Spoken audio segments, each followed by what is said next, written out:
우리는 지난 시간에 수학 감소자 밭작물의 보험금 체계와 수확량 조사 적기, 표본 면적, 그리고 표본 수확량 구하는 방법을 공부했어요. 옥수수 분목을 제외한 수학 감소 밭작물은 보험금 체계가 논작물과 거의 같았죠. 논작물은 면적당 유효 중량을 구하는 게 핵심이었듯이 밭작물은 면적당 표본 수확량만 구하면 끝이다 라는 사실도 확인했네요. 면적당 표본 수확량은 표본 수확량을 구해서 표본 면적으로 나누어 주면 되니까 결국 우리가 공부해야 할 핵심 포인트는 뭔가? 표본 수확량을 구하고 표본 면적을 구하면 상황은 끝난다 라는 이야기가 되겠네요. 그리고 각 품목별로 수확량 조사 적기를 정리했어요. 땅 아래에서 수확하는 것은 비대 종료 시점이고 거기에는 마, 양, 고, 감, 마늘, 양파, 고구마, 감자가 있어요. 땅 위에서 수확하는 작물은 수확 적기였죠. 거기에는 옥양, 콩팥, 옥수수, 양배추, 콩, 팥이 있고요. 마지막으로 차나무는 조사 시점이 조사 가능일 직전이다 라는 것을 봤어요. 또 표본 면적은 크게 세 부분으로 분류됐네요. 마늘, 양파, 고구마, 감자, 옥수수, 양배추, 마양, 고감, 옥양과 콩팥, 그리고 차 이렇게 분류를 했어요. 콩팥과 차를 제외한 마양, 고감, 옥양은 일항 길이 곱하기 일항폭 곱하기 표본 구간 수가 표본 면적이에요.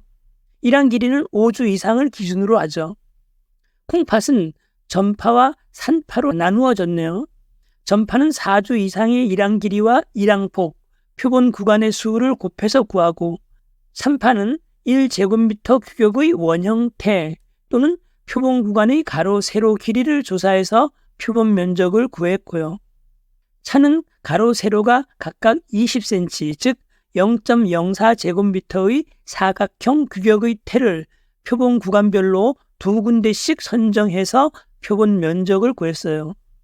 그래서 0.08제곱미터 곱하기 표본 구간 수 하면 차의 표본 면적이 나오게 되는 거죠. 시험에서는 문제 조건으로 주어진 것을 모두 다 곱하면 된다고 했죠. 마지막으로 표본 수확량은 일단 큰 틀에서 피의 구성률과 같은 개념으로 80%형 피에는 마, 양, 양, 마늘, 양파, 양배추, 그리고 50%형은 감자, 마지막으로 50, 80%형 피해가 고구마였어요.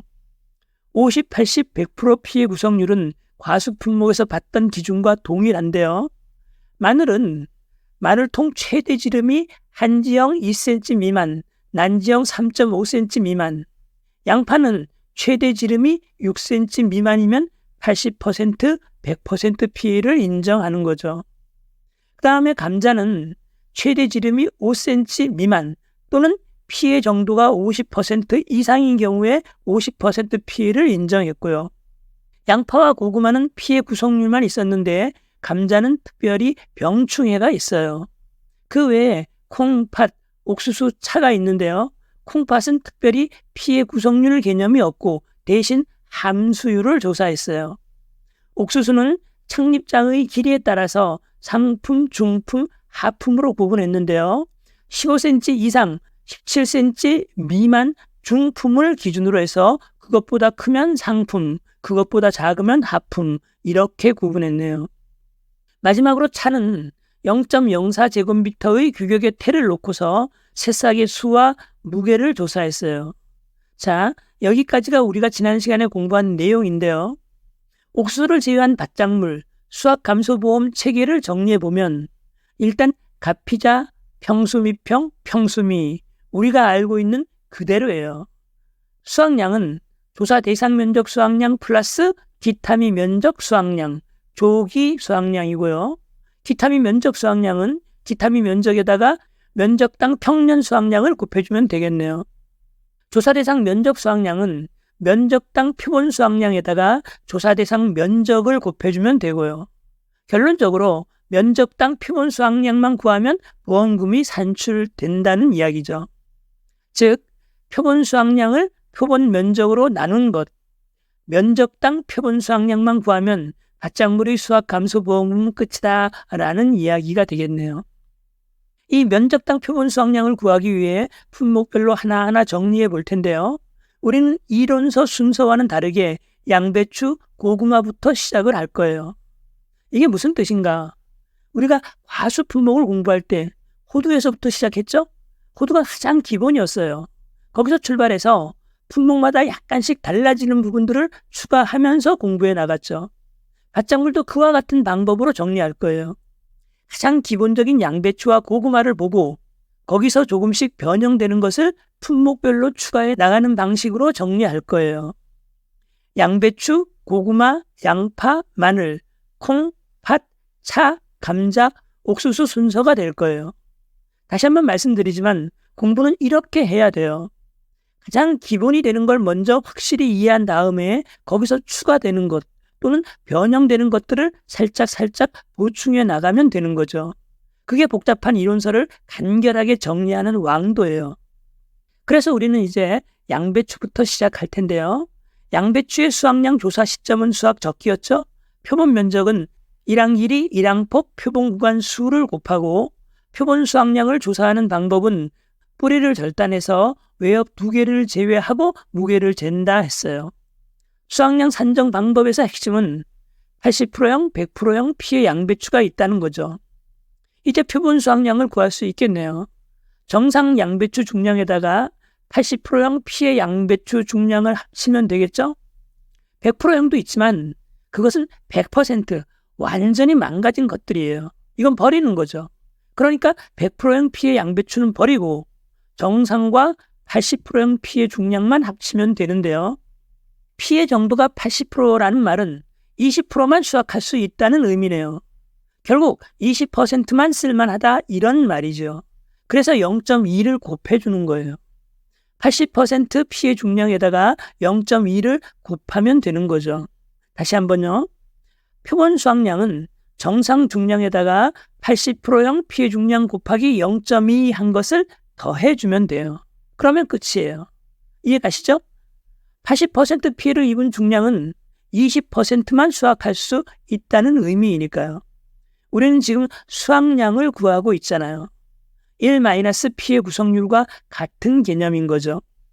정상 중량 플러스 80% 피의 중량 곱하기 0.2. 이게 표본 수확량이에요. 간단하죠? 네, 심플해요. 표본 수확량을 표본 면적으로 나누어 주면 면적당 표본 수확량이 되겠네요. 그 면적당 표본 수확량에다가 조사 대상 면적을 곱하고 기타미 면적 수확량을 더해주면 끝이에요. 다음 품목 고구마도 같아요. 똑같은 흐름인데 양배추와 다른 점만 비교해보죠. 땅 속에서 수확하는 작물이니까 조사 시점은 비대 종료 시점, 삽식일 후 120일 이후예요. 표본 면적 구하는 방법은 똑같이 일항 길이 곱하기 일항폭 곱하기 표본 구간 수이고요. 수확량 산정 방법에서 5, 8, 100 이렇게 되네요. 양배추는 80%형, 100%형만 있는데 고구마는 50%, 80%, 100%형 피해가 있어요. 그러면 표본 수확량은 어떻게 될까요? 역시 정상 중량 플러스 50% 중량 곱하기 0.5, 80% 중량 곱하기 0.2 이렇게 되겠네요. 간단하네요. 양배추와 똑같아요. 여기서는 50% 피해 고구마가 있다는 것만 다르고 나머지는 다 똑같아요. 이해가시죠? 고구마도 끝났어요. 그럼 이제 양파로 넘어가 보죠. 위 품목과 양파는 뭐가 다른지만 체크하시면 되겠네요. 양파는 땅속에 있죠? 그러니까 비대 종료 시점이에요. 그리고 조사 적기는 도복의 완료로 판단한다 그랬고요. 표본 면적은 5주 이상의 일항 길이, 일항폭, 표본 구간 수 똑같아요. 그 다음에 표본 수확량을 조사할 때 종구 5cm 윗부분을 절단하는 게 추가되고요. 수확량 산정식은 80%, 100% 피해를 인정하는데 여기에 최대 지름이라는 게 있어요. 양파의 최대 지름이 6cm 미만일 때는 80% 또는 100% 피해로 인정하겠다 이런 이야기예요. 최대 지름이라는 기준이 하나 추가되었네요. 또 하나 다른 점은 양파는 비대 추정 지수라는 게 있어요. 비대 추정 지수 어디서 들어봤죠? 네, 맞아요. 매실 배울 때 공부했었어요. 우리는 이렇게 암기했네요. 매양마비. 시험만 보면 매양 머리가 마비된다. 기억나시죠? 매양마비, 매실, 양파, 마늘은 비대추정 지수가 있다. 네, 똑같이 적용되는 거예요. 그럼 표본 수확량을 한번 구해보죠. 앞부분은 똑같아요. 정상 중량 플러스 80% 피해 중량. 80%에는 얼마를 곱하죠? 네, 0.2예요.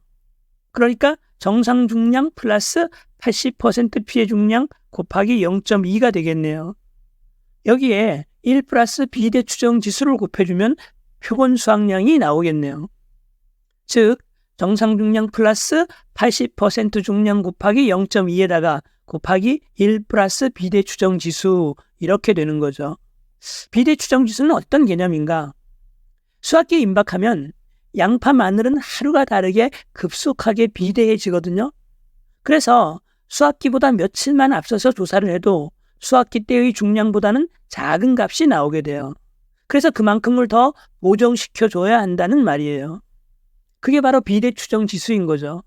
그래서 조사일에서 수확 적기까지 며칠 차이가 나는가, 즉 수확기까지 잔여 일수가 며칠인가를 파악해서 일자별 비대 추정 지수를 곱해주는 거죠. 일자별 비대 추정 지수 곱하기 수확기까지 잔여 일수, 이것을 누적 비대 추정 지수라고 불러요. 그러니까 누적 비대 추정 지수는 일자별 비대 추정 지수가 잔여 일수만큼 누적된 개념이라는 것만 이해하시면 돼요. 일자별로 비대 추정 지수와 잔여 일수는 문제에서 주어지죠. 그냥 곱하기만 하면 된다는 말이에요. 이렇게 구한 누적 비대 추정 지수에다가 1을 더하고 표본의 중량에다가 곱해주는 거죠. 즉 1 플러스 비대 추정 지수를 표본 중량에 곱해요. 여기서 1은 지금 현재의 무게를 말하고 거기에다가 비대 추정 지수만큼 더 늘어나야 한다는 말이에요. 만일 20%가 늘어난다 하면 비대 추정 지수가 0.2가 되는 거고요. 결국 표본 중량에다가는 1.2를 곱해줘야 하는 거죠. 그래야 표본 수확량이 늘어나게 되니까요. 이해가시죠? 다시 한번 정리해 볼게요. 표본 수확량은 정상 중량에다가 80% 피해 중량 곱하기 0.2 한 것을 더해주고 거기다가 1 플러스 비대 추정 지수를 곱하면 되는데 이 비대 추정 지수는 누적 비대 추정 지수로서 일자별 비대 추정 지수에다가 수확기까지의 잔여 일수를 곱한 값이다. 이렇게 정리해 두시면 되겠네요. 어렵지 않죠? 다음은 마늘로 넘어가 볼게요. 마늘도 땅속에 있으니까 비대 종료 시점이죠. 표본 면적도 동일하고요. 수확량 산정 방법을 보면 80%와 100% 피해인데 여기도 최대 지름이 있네요. 한지형은 2cm 미만, 난지형은 3.5cm 미만인데요. 아무래도 따뜻한 난지형 마늘이 더 굵겠죠? 그래서 난지형은 3.5cm 미만을 피해로 보는 거고 한지형은 2cm 미만이 피해 마늘이 되는 거죠. 역시 비대 추정 지수가 있는데 거기에 추가해서 환상계수라는 것도 있네요. 난지형은 0.72, 한지형은 0.7인데요. 환산계수는 또 뭔가 일종의 함수율 개념으로 생각하시면 돼요. 우리가 논작물을 할 때도 함수율이라는 게 있었어요. 1 마이너스 기준 함수율분의 1 마이너스 함수율을 곱해서 보정해 준다 했죠? 밭작물, 콩팥에서도 똑같이 함수율이 등장해요. 식도 논작물과 같아요. 1 마이너스 기준 함수율분의 1 마이너스 함수율 이렇게 되거든요. 그런데 마늘도 역시 수분을 많이 가지고 있어서 시장에 출하될 쯤 되면 마늘이 건조해서 무게가 줄어들게 되거든요. 그것을 보정해 주는데 논작물이나 콩팥처럼 하는 게 아니고 여기서는 그냥 계수가 정해져 있어요. 난지형은 0.72, 즉 72%만 남는다 이런 뜻이에요. 28%는 증발된다는 말이죠. 한지형은 0.7, 30%가 증발되고 70%만 남는다 이런 이야기예요. 그래서 마늘은 함수율식이 따로 있는 게 아니고 그냥 고정 숫자니까 훨씬 간단하죠? 숫자만 암기하고 있으면 되니까요. 난지형은 0.72, 한지형은 0.7 이렇게 환상계수를 암기하고 이거는 함수율과 관련이 있다는 정도만 이해하시면 되겠네요. 됐어요. 그럼 표본 수확량을 구하는 건 똑같아요. 정상 중량에다가 80%형 피해 중량 곱하기 0.2 한 것을 더하고 여기에다가 1 플러스 비례 추정 지수와 환상 계수를 곱해주면 되는 거죠. 0.72와 0.7 이거는 외워두셔야 돼요. 시험에서 안 주어질 수도 있거든요. 누적 비례 추정 지수를 구하는 방법은 똑같겠죠? 일자별 비례 추정 지수에다가 수학 적기까지의 단위 일수를 곱해주면 되고요. 그리고 환상 계수를 기억해 두시면 되겠네요. 마늘도 정리되셨죠? 어떤가요? 조금씩 변해가는 식들이 눈에 들어오나요? 이렇게 비교하면서 공부하셔야 오래 기억에 남아요. 이거를 따로따로 또 순서를 바꿔서 공부해버리면 무작정 다 외워야 하니까 복잡하고도 혼란스러워요. 물 흘러가듯 흘러가면서 추가되는 걸 착착 보충한다. 이게 바로 올바른 손평 공부법이에요. 이제 콩팥으로 넘어갈게요. 콩과 팥은 땅 위에서 수확하는 거니까 수확 적기가 되고요. 표본 면적을 보면 전파는 4주의 1항 길이 곱하기 1항폭 곱하기 표본 구간수, 3파는 1제곱미터 원형태 또는 가로 세로 곱하면 되겠네요. 수학년 산정 방법에서 콩팥은 피해 구성률 같은 게 없다고 했죠? 그 대신 함수율이 있어요. 표본 조사는 3회 측정하고 전수 조사는 10회 측정하는데요. 논작물의 함수율 보정식과 똑같아요. 1 마이너스 기준 함수율분의 1 마이너스 함수율을 곱해주면 되는 거죠. 자, 표본 조사부터 한번 볼게요. 면적당 표본 수확량은 표본 면적분의 표본 수확량, 이거는 똑같고요. 그런데 표본 수확량은 종실의 중량, 즉 콩알 또는 팥알의 중량에다가 함수율 보정식 1 마이너스 기준 함수율분의 1 마이너스 함수율을 곱해주면 돼요. 논작물에서 봤던 거죠. 로스율 같은 건 없어요. 함수율 뿐이에요. 그러니까 콩팥은 1 마이너스 기준 함수율분의 1 마이너스 함수율만 곱해주면 되는 거죠. 기준 함수율은 기억하고 있죠?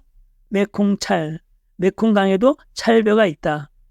매벼는 15%, 콩팥은 14%, 찰벼와 밀보리는 13%, 이렇게 암기했네요. 콩팥은 기준 함수율이 14%라는 거 기억해 두시고요. 전수조사는 표본조사보다 더 심플하다 했어요. 전수조사는 이렇게 기계수학, 기계탈곡하는 농지에서 전체 무게를 바로 측정해서 구하는데 만약 전체 무게 측정이 어려운 경우에는 10포대 이상 임의로 선정해서 평균 무게를 낸 다음에 전체 포대수를 곱하는 방법으로 구하겠네요. 어쨌든 전체 무게를 한꺼번에 구하면 된다는 스토리예요. 전수조사한 수확량에다가 함수율만 보정해주면 끝이네요. 1 마이너스 기준 함수율분의 1 마이너스 함수율을 곱하고 기타미 면적 수확량만 더해주면 전체 수확량이 나오겠네요. 이해가셨죠? 표본조사보다 훨씬 간단하죠? 이제 차, 감자, 옥수수가 남았는데요. 오늘 강의는 일단 여기서 마무리할게요. 차에서는 기수학 무게와 기수학 비율, 감자는 병충해, 그리고 옥수수는 피해 수확량 부분이 좀 복잡하거든요. 그래서 일단 오늘 강의를 정리하시고 나서 나머지 품목을 보는 게 좋겠네요. 긴 시간 고생하셨어요. 고맙습니다.